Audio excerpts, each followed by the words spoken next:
बघा, मोस्ट इकडे लक्ष द्या, मोस्ट इम्पॉर्टंट टॉपिक आहे जो कोणती एक्झाम असो आपल्याला 100% 4 मार्काला 6 मार्काला थेरीला विचारलं जाईल आणि याच्यावरच ह्या पूर्ण डायग्रामवरच सिंगली रेनफोर्स सेक्शनचं डिझाईन जे न्यूमरिकल आपल्याला बघितले आपण टाईप 1 टाईप 2 आणि टाईप 3 ते तिन्ही टाईपचे न्यूमरिकल ह्या डायग्रामवर बेसिक ते कसे मी तुम्हाला सांगतो. आता लक्ष द्या, ही डायग्राम नेमकी काय तर आपण हा बीमचा क्रॉस सेक्शन काढलाय एवढं क्लिअर आहे सगळ्यांना.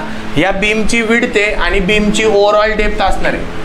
ओव्हरऑल डेप्थ म्हणजे काय, टॉप पासून बॉटम पर्यंत ही ओव्हरऑल डेप्थ म्हणजे मोठा डी झाला.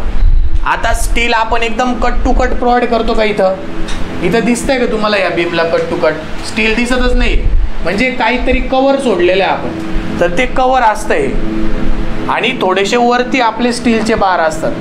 मग बीमच्या बॉटम पासून व्यवस्थित लक्ष द्या, ही कन्सेप्ट कोणाला कळत नाही लवकर. बीमच्या बॉटम पासून तर बारच्या बॉटम पर्यंत, बीमचा बॉटम ते बारचा बॉटम हे जे डिस्टन्स असतं ना याला नॉमिनल कव्हर म्हणतो आपण. काय म्हणतो, नॉमिनल कव्हर, जे आपल्याला डायरेक्ट ॲझ्युम करायचं असतं किंवा IS कोडमध्ये दिलेलं आहे आपल्याला. हे जे नॉमिनल कव्हर असतं हे कव्हर कशावर डिपेंड असतं तर हे तुमच्या एन्व्हायरमेंटल कंडिशनवर डिपेंड असतं. म्हणजे तुमचं वातावरण माइल्ड आहे, तुमचं वातावरण मॉडरेट आहे, तुमचं वातावरण सिव्हर आहे, तुमचं वातावरण व्हेरी सिव्हर आहे का तुमचं वातावरण एक्स्ट्रीम आहे. मग एक्स्ट्रीम म्हणजे काय की तुमचं स्ट्रक्चर अशा ठिकाणी आहे की जिथं ते स्ट्रक्चर कॉन्टॅक्टमध्ये केमिकलच्या कॉन्टॅक्टमध्ये येतं आहे म्हणजे एकदम एक्स्ट्रीम कंडिशन आहे. व्हेरी सिव्हर म्हणजे काय, तुमचं स्ट्रक्चर एखाद्या समुद्रात आहे जिथं सॉल्टेड वॉटरच्या कॉन्टॅक्टमध्ये ते येतं आहे, समुद्राच्या लाटांच्या कॉन्टॅक्टमध्ये येतं आहे. सिव्हर म्हणजे काय, तुमचं अंडरग्राऊंड वॉटरचं स्ट्रक्चर एखाद्या नॉर्मल नदीच्या पाण्यात किंवा कधीतरी पाण्याच्या कॉन्टॅक्टमध्ये येणारं स्ट्रक्चर आहे. मॉडरेट म्हणजे काय, नॉर्मल रेनी सीझन जसं नॉर्मल ॲटमॉस्फिअर आहे त्या ॲटमॉस्फिअरमध्ये येणारं स्ट्रक्चर आहे. आणि माइल्ड म्हणजे काय, एकदम माइल्ड, एकदमच नॉर्मलपेक्षा पण खाली वातावरण आहे, माइल्ड वातावरण आहे, तिथे येणारं तुमचं स्ट्रक्चर आहे. तर त्याच्यानुसार किती कव्हर प्रोव्हाइड करायचं हे आपल्याला IS कोडनी प्रोव्हाइड केलेलं आहे, ते आपल्याला पाठ करायची गरज नाही. किंवा इथंही तुम्हाला ते आता ह्या लेवलला म्हणजे ज्या लेवलला तुम्ही शिकताय त्या लेवलला तुम्हाला ते पाठ करायची गरज नाही. तुम्ही जेव्हा इंजिनिअरिंगला जाणार त्यावेळेस तुम्हाला IS कोड यूज करायचा आहे, तिथून त्या व्हॅल्यू उचलायच्या, बरोबर. मग आता जे कव्हर तुम्हाला मोस्टली लागतं, जे स्टँडर्ड कव्हर्स तुम्हाला लागतात, जे ॲझ्युम करावं लागतात ते मी तुम्हाला सांगून देईल, ते तुम्ही तसल्या तसे लक्षात ठेवायचे, तसल्या तसे जिथं जिथं न्यूमरिकलला यूज होणार आहे तिथं तिथं यूज करायचे. ओके, तुम्ही जास्त लोड घ्यायचा नाही, पण मी सांगून दिलं तुम्हाला की ते कशावर डिपेंड असतं. म्हणजे पुढं मी ज्या व्हॅल्यू सांगणार आहे तुम्हाला की बीमसाठी 25 ते 30 mm कव्हर घ्या, स्लॅबसाठी तुम्ही 25 ते 20 ते 25 mm कव्हर घ्या, कॉलमसाठी तुम्ही 40 mm कव्हर घ्या, फुटिंगसाठी तुम्ही 50 mm कव्हर घ्या, तर ह्या 20, 30, 40, 50 या व्हॅल्यू आल्या कुठून तर ह्या डिपेंड असतात एन्व्हायरमेंटल कंडिशनवर, ज्या की कोणत्या कंडिशन आहे, माइल्ड, मॉडरेट, सिव्हर, व्हेरी सिव्हर आणि एक्स्ट्रीम. आणि हे कुठं दिलं आहे सगळं, IS 456-2000 याच्यामध्ये आपल्याला दिलेलं आहे. हा त्याची हिस्ट्री झाली. कोणाची हिस्ट्री, फक्त या एवढ्याची हिस्ट्री झाली, कळत आहे. आता येऊ आपण थोडंसं वरती. हा काय दिसतोय, D' दिसतोय म्हणजे इफेक्टिव्ह कव्हर म्हणतात त्याला. काय म्हणतात, इफेक्टिव्ह कव्हर. इफेक्टिव्ह कव्हर आणि नॉमिनल कव्हर मध्ये फरक काय दिसतोय तुम्हाला सांगा, काय फरक दिसतोय, काय काय काय, हा बरोबर. हे जे नॉमिनल कव्हर आहे ना ते बॉटम टू बॉटम आहे आणि इफेक्टिव्ह कव्हर आहे ना ते बॉटम टू बारचा सेंटर आहे. म्हणजे नॉमिनल कव्हर मध्ये बारचा डायमीटर /2 ऍड केलं तर इफेक्टिव्ह कव्हर भेटतं. कोणाला डाऊट आहे का, हे नॉमिनल कव्हर प्लस बारचा जो काही डायमीटर असेल त्याला अर्ध करायचं आणि ऍड करायचं. तेवढं दिसतंय ना, अर्ध दिसतंय ना, हे इथून फक्त अर्ध ऍड झाले, नसेल दिसतं तर जवळ येऊन पहा, अर्ध ऍड झालेले. म्हणजे उद्या उठून कोणी आपल्याला विचारलं इफेक्टिव्ह कव्हरचा फॉर्म्युला काय, तुम्ही काय म्हणणार, nominal cover plus diameter of बार /2. कोणी सांगितलं, या डायग्रामनी सांगितलं. आणि असंच असतं.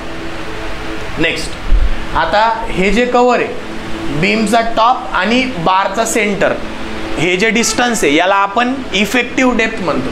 काय म्हणतो, मोस्ट इम्पॉर्टंट, हे आपल्याला न्यूमरिकल मध्ये लागणार आहे. बीमचा टॉप आणि बारचा सेंटर. हे लोकेशन लक्षात ठेवा. तुम्हाला जर एक्सटर्नल ओरलला विचारलं की इफेक्टिव्ह डेप्थ मला सांग कुठून कुठपर्यंत असते, नॉमिनल कव्हर आणि इफेक्टिव्ह कव्हर मधला फरक सांग, तर त्याला डायग्राम काढून दाखवायची. कळत आहे ना, म्हणून तुम्हाला एक्सप्लेन करतोय. विड्थ तर टोटल राहणार आहे. आता ही डायग्राम कळली. आता याच्यात ही न्यूट्रल ॲक्सिस आहे. न्यूट्रल ॲक्सिस म्हणजे काय असतं, तिथं स्ट्रेसची व्हॅल्यू ना कॉम्प्रेशन असते ना टेन्शन असते, न्यूट्रल असते. म्हणजे त्याच्यावरती कॉम्प्रेशन असतं, त्याच्या खाली टेन्शन असतं, जर आपला सिम्पली सपोर्टेड बीम असेल तर. न्यूट्रल ॲक्सिसच्या वरती कॉम्प्रेशन, खाली टेन्शन जर सिम्पली सपोर्टेड बीम असेल तर.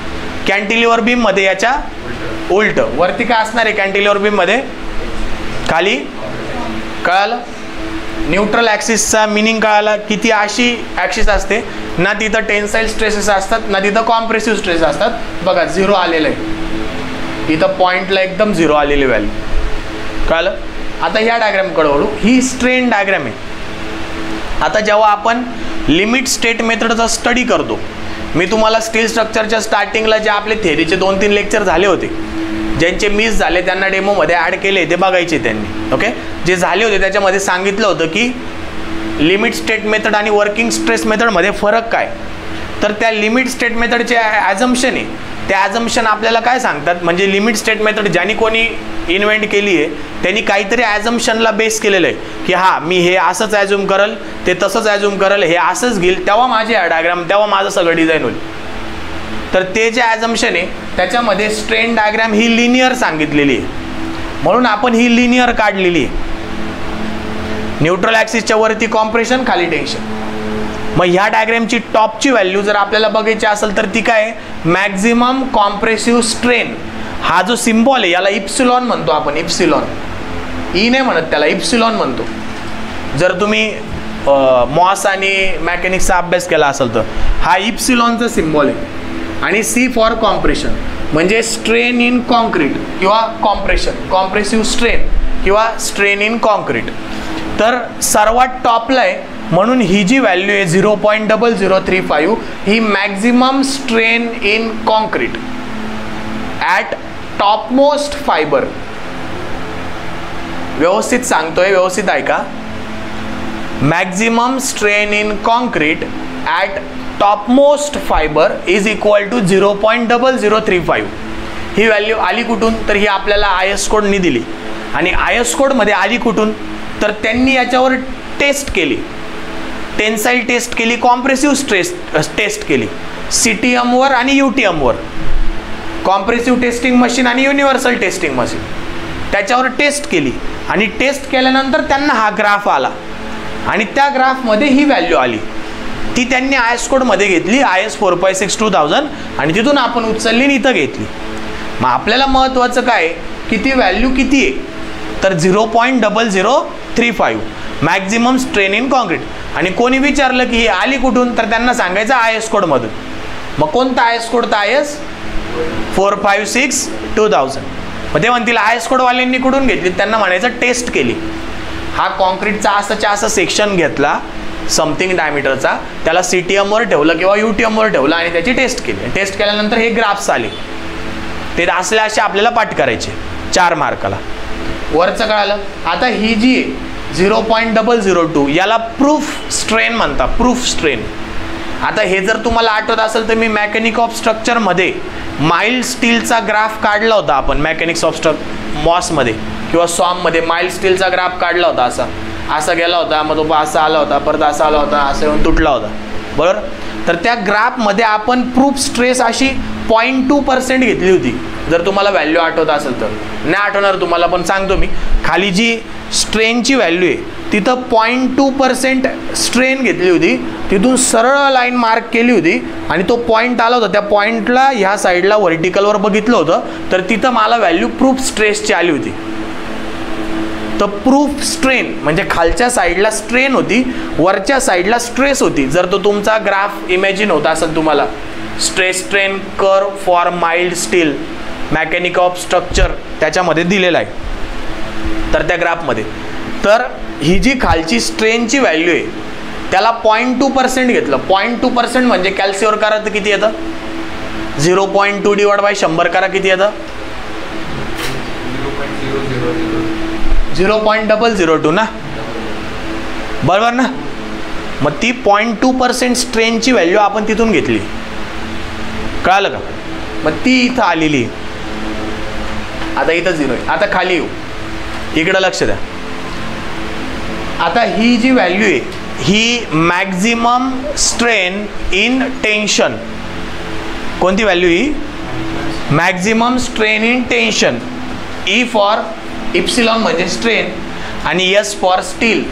Maximum strain in steel, maximum strain in steel त्याची व्हॅल्यू किती आहे? 0.87 FY/ES प्लस 0.002.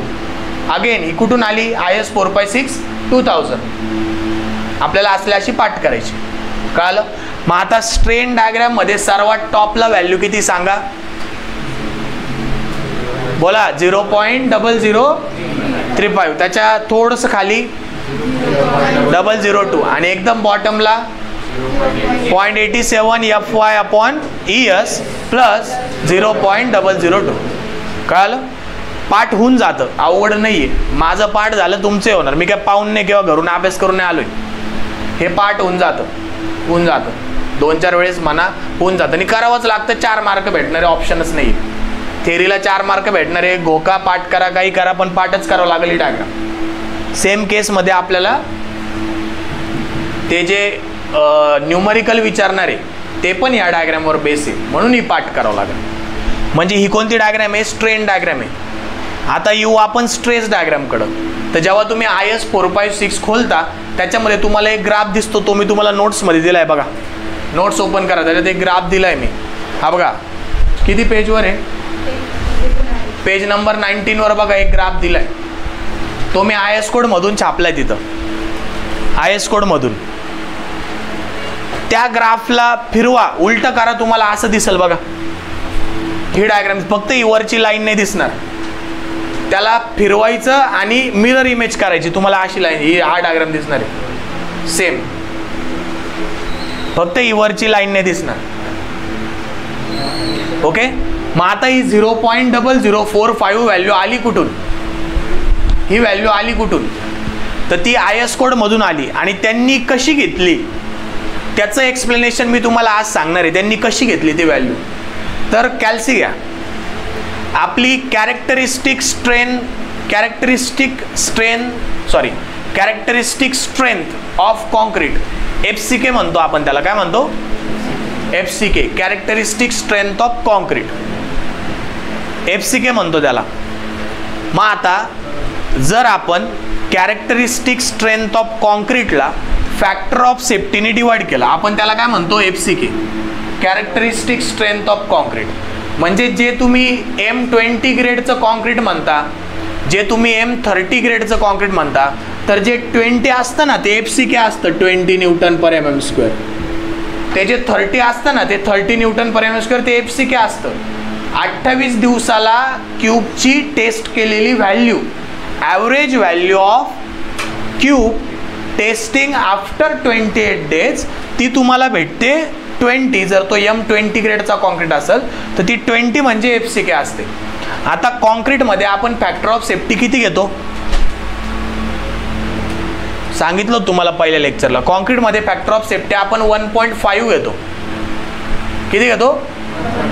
मग याला divide by factor of safety करा 1.5, म्हणजे 1 डिवाइड बाय 1.5 किती उत्तर आलं? 0.67. 0.67 FCK. त्याला परत डिवाइड बाय 1.5 करा.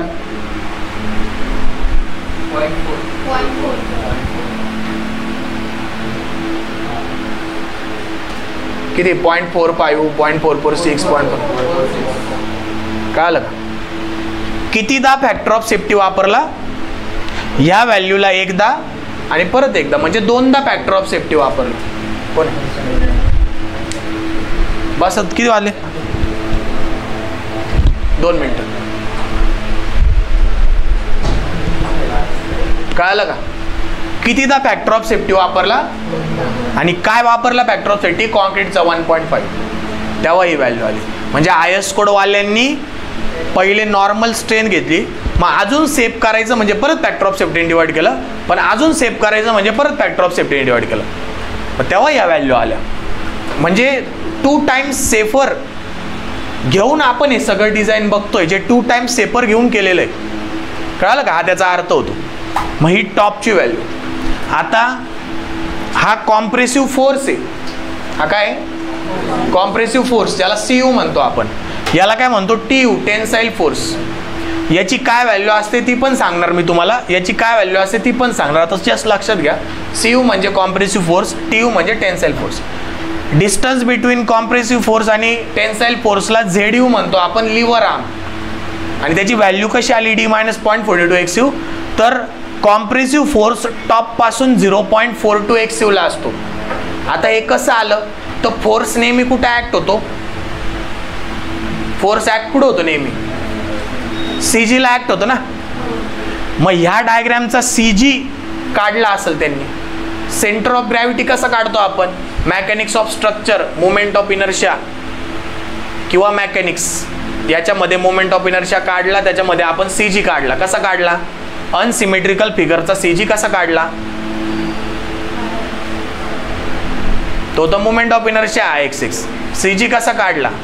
थर्ड इयरला आल्यावर फर्स्ट इयर थोडी विसरायचं राहतं, फर्स्ट इयर सेकंड इयर. कसा काढला centre of gravity? CG unsymmetrical फिगरचा A1 Y1 + A2 Y2 upon A1 + A2. बरोबर. मग त्याच्यातला A1 A2 काय होता? Area of figure 1, area of figure 2. Y1 काय होता? बॉटम पासून पहिल्या फिगरचं सेंटर. Y2 काय होता? बॉटम पासून दुसऱ्या फिगरचं सेंटर. हे सगळं कॅल्क्युलेट केल्यावर उत्तर भेटतं 0.42 XU. हे भेटणार. या हवेतून नाही आल्या व्हॅल्यू. कॉलेजवाल्यांना विचारायचं आहे व्हॅल्यू कुठून आल्या. कळालं का? नाही सांगितलं तर ओके म्हणायचं, पण विचारून घ्यायचं. डोकं नाही लावायचं, कारण त्या भरपूर जणांना माहिती नसते. सोपं लॉजिक आहे. फोर्स कुठे ऍक्ट होतो? CG ला. म्हणजे ही जी व्हॅल्यू असेल ती CGच असेल ना. मग याचा CG कसा काढणार? Normal mechanics, A1 Y1 + A2 Y2 upon A1 + A2. Area कसा घेणार? आता हा शेप कसा दिसतोय? रेक्टँगल. 0.43 XU into 0.446 FCK. याचा कसा घेणार? हा क्वार्टर सर्कल दिसतोय. क्वार्टर सर्कलचा एरिया काय घेतो? किंवा हा पॅराबोला आहे, पॅराबोलाचा एरिया काय येईल? 2/3 बेस इंटू हाईट. असे काय पाहताय? 5 झाले ना, मॉस झाले, टॉस झाले, 5 झाले, तरीच पुढे आले ना. पॅराबोलाचा एरिया काय? 2/3 बेस इंटू हाईट. हे पाठ पाहिलं पोरांनो. मग ह्या व्हॅल्यूचा एरिया वगैरे करून CG तुम्हाला आलाय.